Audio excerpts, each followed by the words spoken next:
بسم اللہ الرحمن الرحیم۔ ناظرین، آج ہم بات کریں گے 4 دوستوں کے بارے میں۔ ایک گاؤں میں 4 دوست رہتے تھے۔ وہ 4 بے حد نکمے اور کامچور تھے۔ وہ چاہتے تھے کہ ہمیں کوئی کام بھی نہ کرنا پڑے اور کھانے پینے اور رہنے کی ہر چیز بھی میسر آتی رہے۔ ان چاروں میں جو سب سے بڑا تھا وہ بہت چالاک اور ذہین تھا۔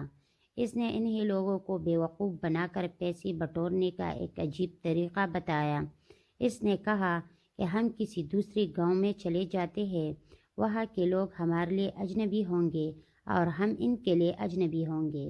ہم گاؤں کے امیر لوگوں کے پاس جا کر جھوٹ موٹ کی کہانیاں سنائیں گے اور اپنی مظلومیت بیان کریں گے۔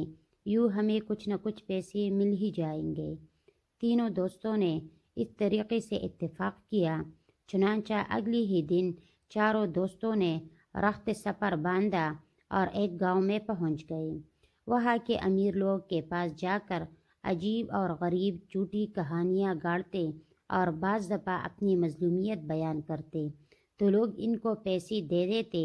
جب یہ چاروں گاؤں کے امیر لوگوں کو اچھی طرح لوٹ لیتے اور گاؤں کے لوگ ان کے چالاکی اور مکاری کو سمجھنے لگتے تو یہ اس گاؤں سے بھاگ کر کسی دوسرے گاؤں میں پہنچ جاتے اور وہاں کے لوگوں کو بیوقوف بنانے لگتے۔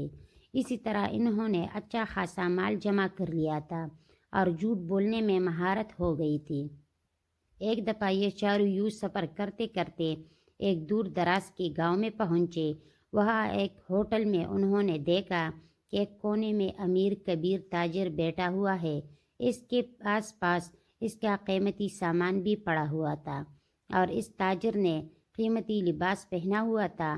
تاجر کو دیکھ کر ان چاروں کے منہ میں پانی بھر آیا اور سب سوچنے لگے کہ کسی طرح اس تاجر کا سب مال ہمیں مل جائے۔ ان چاروں میں سب سے بڑے کے ذہن میں ایک ترکیب آئی۔ اس نے یہ ترکیب تینوں کو بتائی تو تینوں نے اس بات میں سر ہلا دی۔ چنانچہ یہ چاروں دوست تاجر کے پاس گئے۔ سلام دعا کے بعد ان میں سے ایک دوست نے تاجر سے کہا، اگر آپ رضامند ہو تو ہم آپ کے ساتھ ایک کھیل کھیلنا چاہتے ہیں۔ وہ یہ کہ ہم سب ایک دوسرے کو جھوٹی کہانیاں سنائیں گے اور شرط یہ ہوگی کہ ان جھوٹی کہانیوں کو سچ کہنا پڑے گا۔ اگر ان کہانیوں پر کسی نے جھوٹا ہونے کا الزام لگایا تو وہ ہار جائے گا اور اس ہارنے والے کا سارا مال لے لیا جائے گا۔ تاجر نے کہا کہ واہ، یہ کھیل تو بہت مزیدار ہوگا، میں تیار ہوں۔ اگر میں ہار گیا تو یہ سارا مال تمہارا ہو جائے گا۔ چاروں دوست یہ سن کر بہت خوش ہوئے اور سوچنے لگے کہ ہم ایسی ایسی جھوٹی کہانیاں اس کو سنائیں گے کہ یہ فوراً پکار اٹھے گا، یہ جھوٹ ہے، ایسا نہیں ہو سکتا، اور ہم جیت جائیں گے اور اس تاجر کا سارا مال قبضے میں کر لیں گے۔ ضروری یہ ہے کہ ہمارے اس کھیل میں گاؤں یا ہوٹل کا بڑا بھی موجود ہو تاکہ وہ ہار جیت کا فیصلہ کر سکے۔ تاجر نے کچھ سوچتے ہوئے کہا کہ چاروں دوستوں نے اس بات سے اتفاق کیا۔ چنانچہ گاؤں کے چودھری کو بلا لیا گیا اور وہ ان پانچوں کے ساتھ بیٹھ گیا۔ پہلے دوست نے کہانی شروع کی۔ کہنے لگا کہ میں ابھی اپنی ماں کے پیٹ میں ہی تھا، یعنی پیدا نہیں ہوا تھا کہ میری ماں اور باپ سفر پر روانہ ہوئے۔ راستے میں آم کا ایک درخت نظر آیا۔ میری ماں نے وہاں رک کر میرے باپ سے کہا، مجھے آم کھانے ہیں، آپ درخت پر چڑھ کر آم توڑ کر لا دیں۔ میرے باپ نے کہا کہ یہ درخت کسی اور کا ہے اور آم بھی بہت اوپر لگی ہوئی ہے، میں نہیں چڑھ پاؤں گا۔ لہٰذا میرے باپ نے انکار کر دیا۔ مجھے جوش آیا، میں چپکے سے ماں کے پیٹ سے نکلا اور درخت پر چڑھ کر آم توڑے اور لا کر ماں کے سامنے رکھ دی اور واپس پیٹ میں چلا گیا۔ میری ماں اپنے سامنے آم دیکھ کر بہت خوش ہوئی اور مزے لے لے کر کھانے لگی۔ پہلے دوست نے کہانی سنا کر تاجر کی طرف سوالیہ نظروں سے دیکھا۔ تاجر نے کہا کہ واہ، کیا زبردست کہانی ہے، ماں کے کام آئے۔ یہ کہانی کیسی جھوٹی ہو سکتی ہے؟ نہیں، یہ بالکل سچی کہانی ہے۔ پہلے دوست نے جب یہ سنا تو منہ بنا کر ایک طرف بیٹھ گیا۔ اب دوسری دوست کی باری تھی۔ وہ کہنے لگا کہ میری عمر ابھی صرف 7 سال تھی۔ مجھے شکار کھیلنے کا بے حد شوق تھا۔ ایک دفعہ میں جنگل گیا، وہاں اچانک مجھے دور ایک خرگوش نظر آیا۔ میں اس کے پیچھے دوڑ پڑا، یہاں تک کہ میں اس کے قریب پہنچ گیا۔ جب میں اس کے قریب پہنچا تو معلوم ہوا کہ وہ خرگوش نہیں بلکہ شیر ہے۔ شیر نے مجھے دیکھ کر میرے طرف بڑھنا شروع کیا۔ اب تو میں بہت گھبرا گیا اور شیر سے کہا کہ دیکھو شیر بھائی، میں تو تمہارے پیچھے صرف اس لیے آیا تھا کہ مجھے لگا جیسے آپ خرگوش ہو، خدا کے لیے مجھے جانے دو۔ لیکن شیر نے میری بات نہیں مانی اور دوڑنے لگا۔ مجھے بھی غصہ آ گیا۔ میں نے ایک زوردار تھپڑ شیر کو مارا۔ شیر وہی 2 ٹکڑے ہو کر مر گیا۔ واہ واہ، کیا بہادری ہے! بندہ کو ایسا ہی بہادر ہونا چاہیے۔ یہ کہانی بالکل جھوٹی نہیں ہو سکتی۔ تاجر نے دوسری دوست کی کہانی سن کر اسے داد دیتی ہوئی کہا کہ اب وہ دونوں دوست جنہوں نے کہانی سنائی تھی، انہوں نے اپنی تیسری ساتھی کو چپکے سے آنکھ ماری تو کوئی ایسی غضب کی جھوٹی کہانی سنانا جسے تاجر فوراً جھوٹ مان لے۔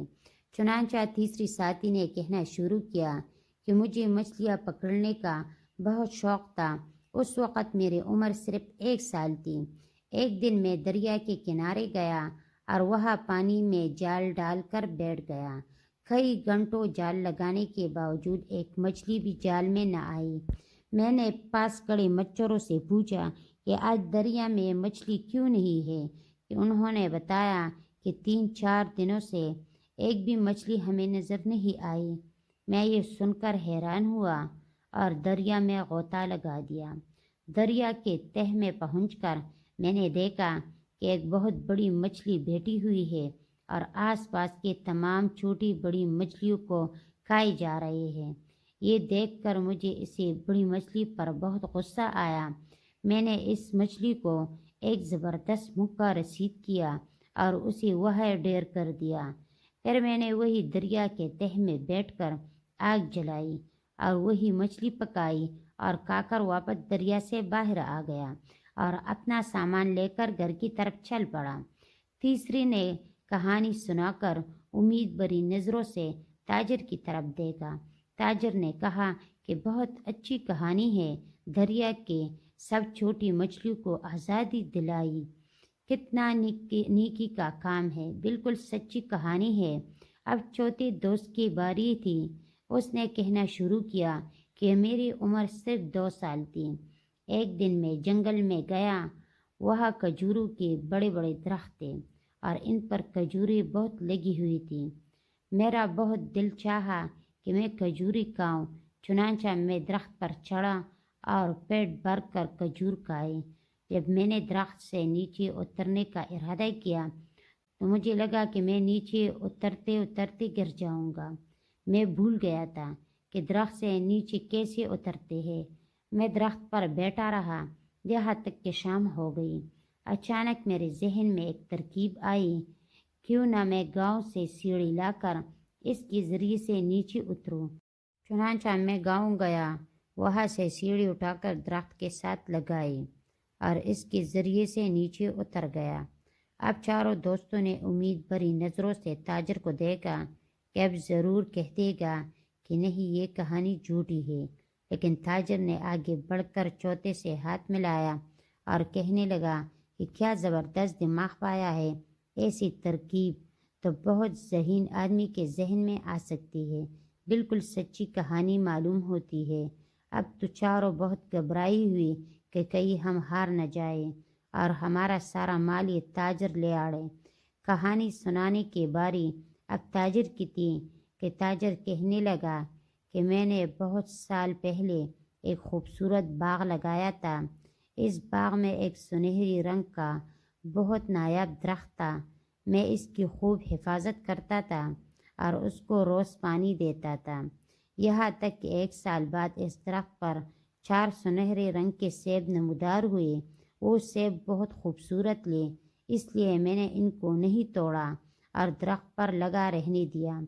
ایک دن میں اپنے باغ میں کام کر رہا تھا کہ اچانک ان 4 سیبوں سے ایک ایک آدمی نکلا، چونکہ یہ چاروں آدمی میرے باغ کے ایک درخت سے نکلے تھے، اس لیے میں نے ان کو اپنا غلام بنا لیا اور چاروں کو کام پر لگا دیا۔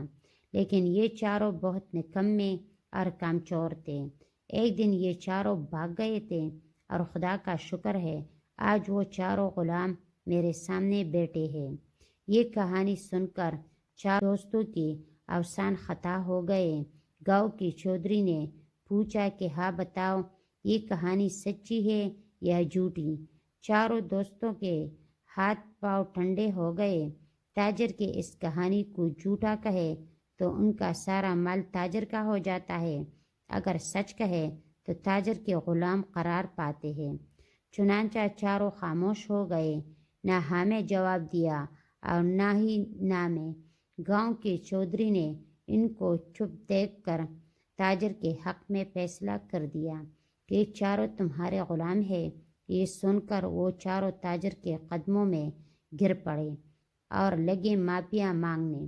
تاجر نے چودھری سے کہا کہ یہ چاروں بھاگتے ہوئے میرا سارا سامان بھی اپنے ساتھ لے بھاگ گئے تھے، چلو میں ان کو آزاد کرتا ہوں، لیکن ان کے پاس جو مال ہے وہ میرا ہے۔ چنانچہ گاؤں کے چودھری نے ان چار دوستوں کے پاس جتنا مال تھا وہ سارا تاجر کو دے دیا۔ وہ تاجر سارا سامان اور مال اور دولت لے کر چلا گیا۔ یہ چاروں بہت پشیمان ہوئے، انہیں جھوٹ کی نہایت بری سزا ملی تھی۔ چاروں دوستوں نے تہیہ کیا کہ وہ کبھی جھوٹ کا سہارا نہیں لے گی اور محنت کر کے روزی کمائے گی۔ چاروں واپس اپنے گاؤں چلے گئے اور جھوٹ سے توبہ کر